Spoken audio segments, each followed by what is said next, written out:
From a start, teaching in a one-room segregated school, to 20 years at Fairmont Elementary, Thelma Norris of Johnson City pursued a career she always wanted and saw plenty of change along the way. When I was young, I used to teach my dolls. And I just knew that that's what I wanted to do. My aunt taught me to read.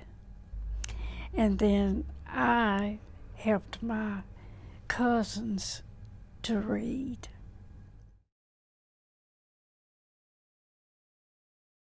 When I had to pass by the white school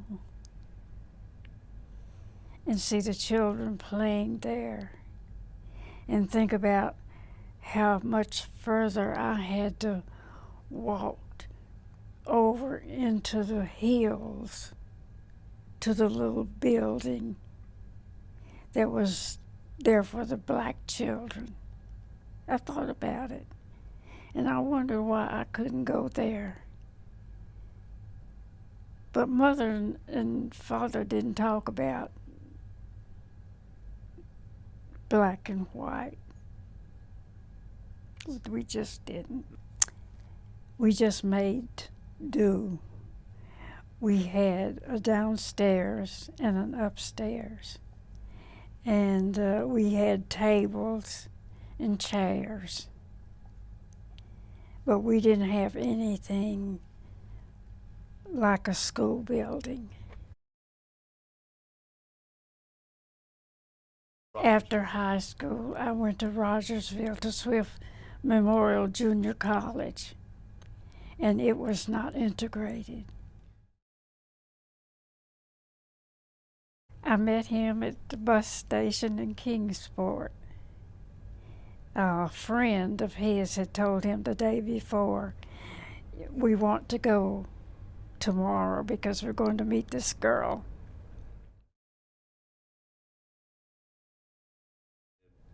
He sang to me. He sang "It Had to Be You." Didn't know you at all. No. So then you get to know him a little bit better, quite a bit better. Oh, yes. And then you finished. He got drafted. Yes. You ended up through another connection getting an opportunity to get a teaching job. Yes. So This was a one-room school, grades 1 through 8. And the children were just about larger than I was. Had these tall boys, but their fathers and mothers told us, "We send our children to school to be taught, and you will not have any problems from them." did that turn out to be? That turned out to be true. And we received the books from the white school. We didn't get the new books.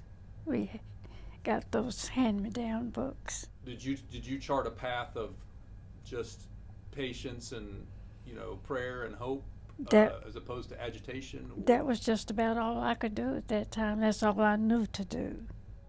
After staying home with her 3 young children through the 1950s, Norris completed her bachelor's at now integrated East Tennessee State University and returned to the classroom in the early 60s. She taught several years at the segregated Douglas Elementary, but as integration neared, she was teamed up with Rosalie Link, Stratton Elementary's principal. She told me that she was not for integration, but that she would do everything in her power to see that everything went well. And she did. I knew about the black kids and she knew about the white kids. And so we could help each other, and we did. And she became my friend.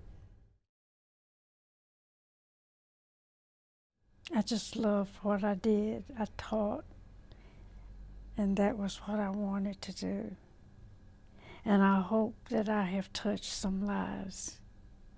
And when I get a card from one of my students now, it just makes me want to cry because I'm happy. and I do get cards from my students. Well, we've come a long ways, but I still think we have a long way to go. What do you think are the most important things to accomplish that?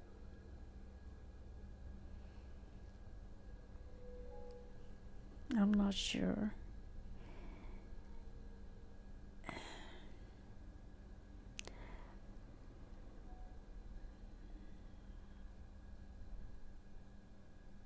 I think we just have to love.